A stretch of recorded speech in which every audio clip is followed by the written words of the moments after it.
What up, guys? Wayne Bennett back here. Figured I'd switch it up today, do it a little different, you know what I'm saying? On the Hudson River, out here in New York City. You know what I'm saying? Man, today, you know, I was thinking about, like, I don't want to drop no regular video. I'm not talking about what I'd say to my 18-year-old self today. Today I wanted to take the time to tell you guys my personal story, like my story. You know, because I think that's important. It's like, people probably watch you, they're like, bro, why should we be listening to you? Like, how do you have the stance? How can you take the position of telling people or telling me, you know, things that you find valuable? And, you know, I felt like the best way to do that was just to share my story. So, I'm a kid from Jacksonville, Florida, Duval County. I grew up on the east side of town. Anybody who's from there, you know we call it out east. 8th Street, Brackland, and then I moved to Brentwood. It's a little more on the north side, but these are, you know, very rough areas of town. And so I sort of grew up in, you know, Brentwood was the projects, and you know, project stuff was happening in the projects, which you can expect, violence and drugs and fights and all of that stuff. But the gift for me was that Brentwood Elementary happened to be an art school. So I was like super bad, you know what I'm saying? In 2nd, 3rd grade, getting in fights, throwing chairs over, just being wild, man. And I had this one teacher, this lady named Miss Allison Massey, who was the first lady to ever really kind of stand up to me and be like, hey, you know what? I know you infamous. I've heard about your reputation in this school, but I'm not playing with you like that. I'm gonna get you involved. You're smart. You're completely capable. You know what I'm saying? Let's channel this energy. So that's what she ended up doing. Is she put me in a tap dancing class, and I still remember the little tights and all of that. Yeah, she put me in a tap dance class, and I got involved with it. I mean, I didn't end up staying there, but somehow it led into the theater. And so I started getting into acting, into drama in the theater. And my very first play was a Shakespeare play called The Midsummer Night's Dream. And I was glued. I was locked in from that point. And from there, I went from elementary school of the arts to middle school of the arts to high school of the arts, still in the theater doing plays, and ended up going to college, North Carolina School of the Arts. And I have a BFA, a Bachelor's in Fine Arts, and acting. And so much of our actor training in college was about truth, you know what I mean? About learning what truth is, discovering, living authentically, that there was no way that we could breathe life into character without first understanding and knowing ourselves. So a lot of what I talk about is from that position of authentically knowing oneself in order to breathe life into other things. And so that's sort of my, you know, my background. And I was thinking about this the other day, and I went, dang, you know, I don't think people are doing bad just because they're looking to do bad. You feel what I'm saying? When I think about my shortcomings and the things that I'm probably not the most proud of, it's just a lot of times when I was younger, I was being conditioned by culture. I was being influenced by the things that were around me, what was on the TV, what I was listening to, the music, that kind of stuff. And so, you know, those things oftentimes have a strong influence on people. And so you only are where you are at the time. But in your growth and your development, you're better able to mature. If you're doing the work, you're better able to mature and make better decisions.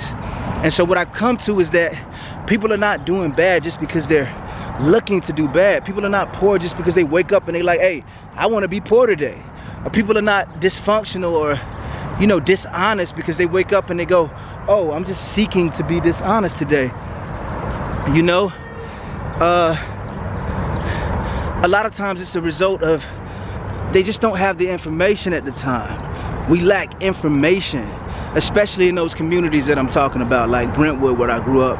You know, in any community, people are sharing information from the suburbs all the way down to the hood, but what they're sharing is different. And so I've come to that realization that we've been lacking just because of the information. So I'll be honest, I feel like it's been my life goal, it's been my life's journey to serve. You know, about 4 years ago, you know, I grew up in church, like playing drums in church. And I don't know if anybody who's ever been in the black church, a lot of times they know that musicians in the church, like keyboard players and drummers, they're at the church, but a lot of times they're not really at the church. You know what I'm saying? They're there just to do the job, but I don't know that they're necessarily there to I don't know that they're necessarily there to learn Christian principle. And so my whole life I grew up in church, being there, but I was never really there until about 4 years ago. I hit rock bottom. Things got bad, my money got bad. My baby boy, my son, I remember taking $20 and having to stretch it out. You know what I'm saying? Like my morale, my soul, my spirit just got weary and I was down. I was in like a dark space. The lights got cut off at my house, no lie. The lights got cut off. Went to my cousin's house and I slept on her couch for like 4 days. And in that 4 days time, you know what I'm saying, I just said a prayer, like straight up, like, God, if you there, if you real, if you listening, man, I need some help. You gotta holler at me, you gotta say something, man, because I feel like I'm on the verge of losing it all. Like I'm really about to mess it up, you know what I'm saying? And I'll never forget the words that fell into my spirit was, I felt God was speaking to me. The words were very clear. I did not create you to serve your art. I created you to serve me. And I just broke down, man. Tears just started going crazy. I mean, I was crazy emotional, you know what I mean? Because you know when something authentic and something real has hit you and you've encountered it. And I just knew that, you know, my priorities were sort of out of alignment. And so I switched it up and I started dedicating more time to God and to spirituality, that kind of thing. You know, and I come from a Christian worldview. I just started focusing more on that side of things. And when I tell you, my whole life transformed because I understood why I was here and what I was supposed to be doing. It was truly, I feel like I gained my identity.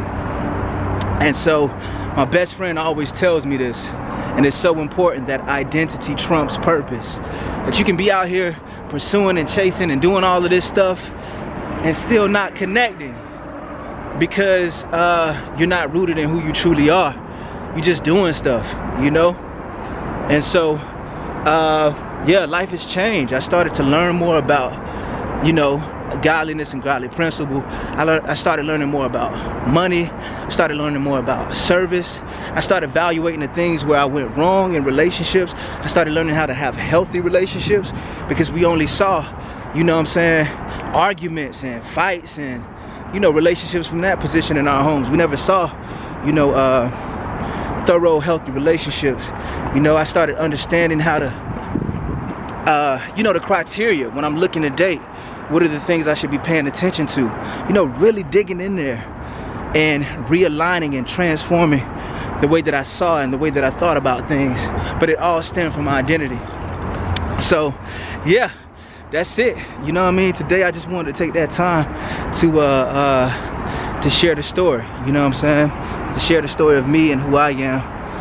just to give you guys a better understanding of my my vantage point and my position. But it's led to a happier life, you know what I'm saying? My life is great. My life is good, man. I'm so blessed beyond measure. Like, things are just great. And you know, I share all of this stuff, and I do this to my 18-year-old self as a reminder of where I've come and where I'm going, but also as encouragement to everyone that you don't have to be where you are today. It's a decision. You can decide that you want to do better, and then you get up and you do better. You know what I'm saying? You don't have to stay down. You know, you only stay down because you decide that you want to stay down, but you don't have to stay there. You can get up. Every day is an opportunity. Every day is an opportunity to get up and be the best version of yourself, straight up. And nobody can stop that. You know what I mean? It's a decision. It's a heart posture. It's a mentality. You know what I mean? And your life ends up being different. So yeah, I just wanted to share that, guys. Sending so much love today. If this channel is adding value, make sure you hit that like button, you leave a comment, say what's up, subscribe. But only if the channel has added value to your life. All right, I hope you guys have an awesome Saturday, and that you know that your lives are growing and we're leading better lives. All right, see you guys soon.